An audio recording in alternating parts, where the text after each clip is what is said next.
So magre-recant na yung Marine.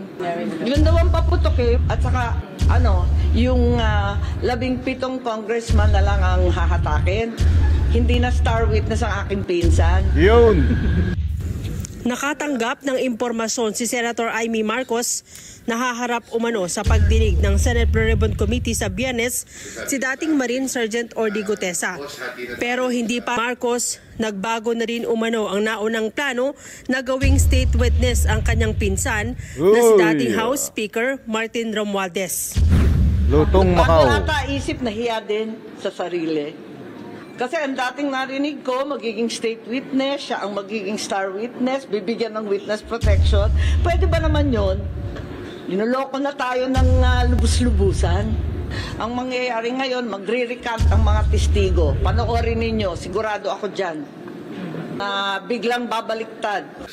Magandang araw mga kababayan, ito na naman po ang News That Matters at ating tatalakayin at panonoorin dito sa video na to. Tita Amy mga kababayan, na pinaasa tayo, nakala ba natin na itong si Orly Gutesa magsasalita dito sa Senate Blue Ribbon Committee hearing sa Senado mga kababayan, na kung saan ang sabi ni Tita Amy, babawiin ni Orly Gutesa yung kanyang sinumpang salaysay na ganito, na manunumpa po ako, nababawiin ko po yung salaysay ko.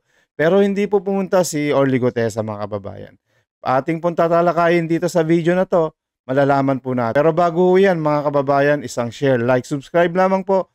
Nang sa ganun, updated po tayo sa mga kaganapan dito sa ating bansa at yung mga kabalbalan ng mga buhaya nalalaman natin dito sa ating bansa mga kababayan. Maraming salamat po. Tumulak na po tayo sa video na to. Comment lang tungkol sa mga ilang impormasyon na binibitawan mismo ni Amy Marcos. Ang mga statement na binibitawan ngayon ni Amy Marcos ay isa sa mga parte ng taktika upang magkaroon ng hindi tama o lihis na impormasyon ang taong bayan tungkol sa katayuan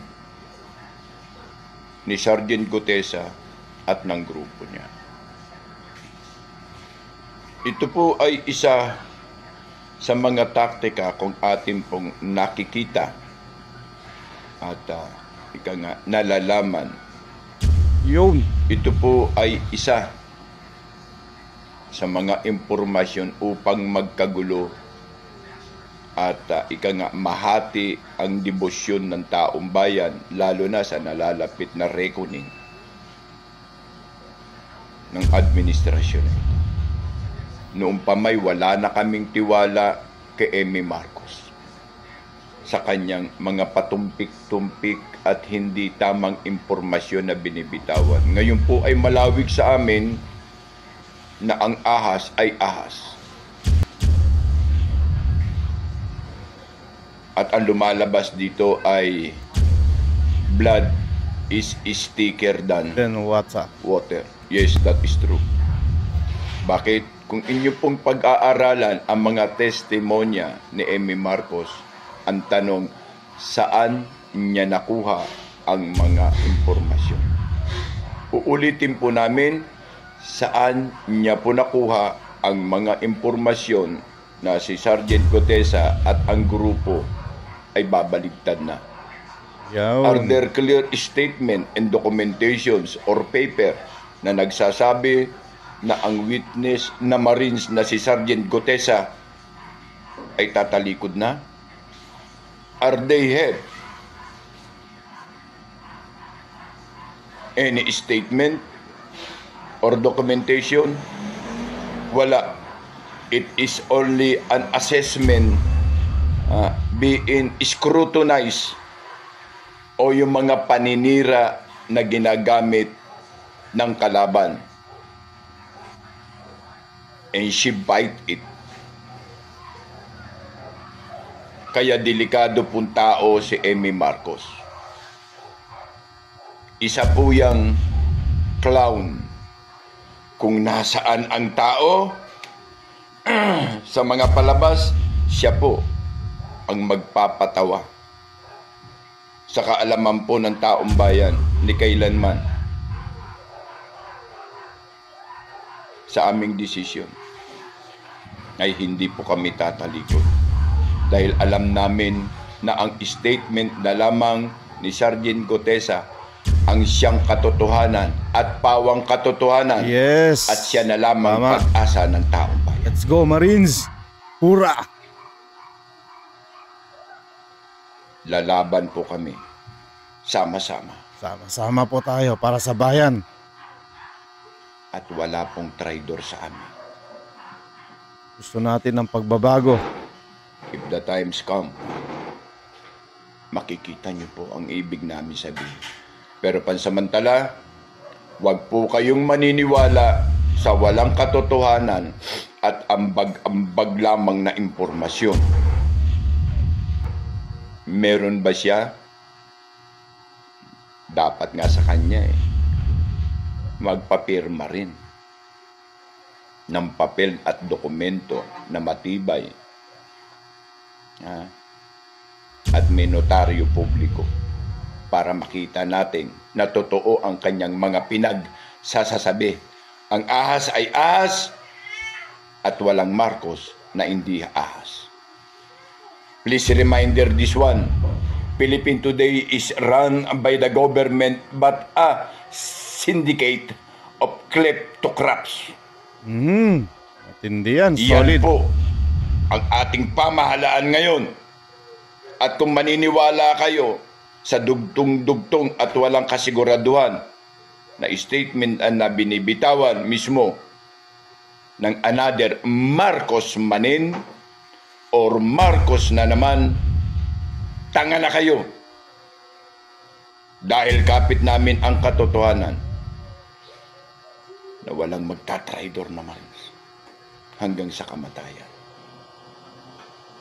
Magandang umaga po ang Kuya Ed. Maraming salamat po, Kuya Eds. Napakaganda po ng mensahe ninyo. Palakpakan. Oh, alright. Ang tandaan ho natin, mga kababayan, si Orly Gutesa ay isang Marines. Walang Marines po na tumatakbo sa kanyang salaysay, mga kababayan. Darating din yung time na lalabas po yan pag alam niyang nakumpiyansa na po siya. Kasi dito po, mga kababayan, nakataya po yung kanyang pangalan at pamilya, yung kanyang dangal. Sinugal niya na nga po, mga kababayan, yung kanyang pagkatao, tsaka yung pamilya niya, sinugal niya na yung safety talagang para lang maladlad tong mga kabalbalan ng mga kawatan na nagnanakaw ng pera natin, mga kababayan. Katulad netong sila Tambaloslos, tsaka itong sila Saldico. Pero tsaka tong mastermind nila na alam na natin na ito yung sinabi ni Saldico na ibinulgar niya ngayong araw na to sa kanyang part 2. Na itong mastermind itong dalawang magpinsan, mga kababayan. Ito na lang si Orly Gutesa yung natitira nating credible witness maliban kay Saldico, mga kababayan, na wala pa rin hanggang ngayon, pero balang araw lalabas po yan, asahan po natin. Basta lagi nating tandaan, ang mga sundalo, ang mga Marines, siya po yung mga unang lalaban kapag may giyera dito sa ating bansa. Unless kung yung kanilang leader ay pulpul, talagang hindi ko sila lalaban. Atras po sila. Ang mga sundalo, naka-pledge po sila na ipagtatanggol yung bansa natin, yung mga Marines. Ganyan po sila. Sila ang first line of defense natin. Kaya yung si Gutesa, mga kababayan, hindi ho nababayaran yan. Hindi ho napapagsabihan yan na kahit sino nababaliktad po yan. May paninindigan po si Orly Gutesa. Para sa bayan po natin ang iniisip niya, mga kababayan. Bagong gobyerno, yun ang kailangan natin. Hindi natin kailangan ng haka-haka lang, mga kababayan. Para lang may maniniwala. Susunod po natin, pag-usapan po ulit din natin si Apong Retired na isa pong dating kasamahan ni Orly Gutesa na dating kapwa niyang Marines, mga kababayan. Ito po. Sino sa inyo ang kagaya kong nag-abang kahapon sa hearing ng Blue Ribbon Committee? Ang inaabangan ko ay ang paglabas ni Retired Master Sergeant Orly Gutesa para bawiin ang kanyang sinumpaang salaysay. Paano ba naman kasi itong si Senadora Amy Marcos kung ano-ano ang pinagsasabi? Yun. Niwala namang isa doon ang nagkatotoo. Akalain mo, sabi niya, marami daw pupuntang mga congressman para pagtanggol si Tambaloslos. Tapos mga witnesses daw, bawiin lahat yung mga sinumpaang salaysay. Oo. Lalo na si Retired Master Sergeant Orly Gutesa. Kaya kinabahan ako doon. Sabi ko, matagal ko nang ipinagtatanggol ito . May isang buwan na, dami nang umaway sa akin. Ipinusta ko na nga yung mga marites kong kamag-anak at kapitbahay. Pamigay ko na kapag lalabas si Orly para bawiin ang kanyang salaysay. Pero hindi lumabas.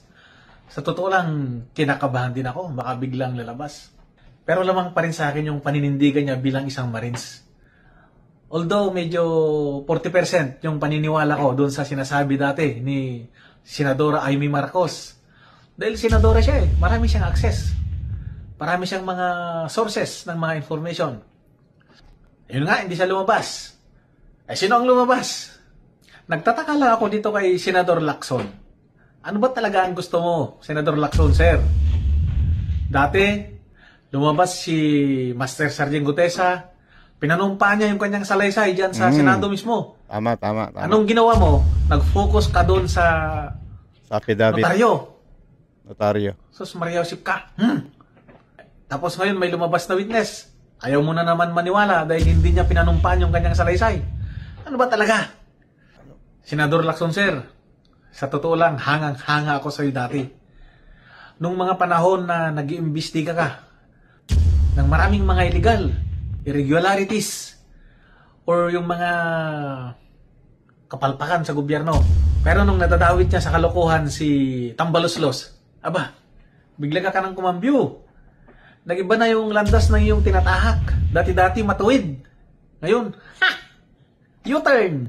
Kambyo. Or biglang likod na lang, siguro. Laban ano bang meron bawi. kay Tambaloslos?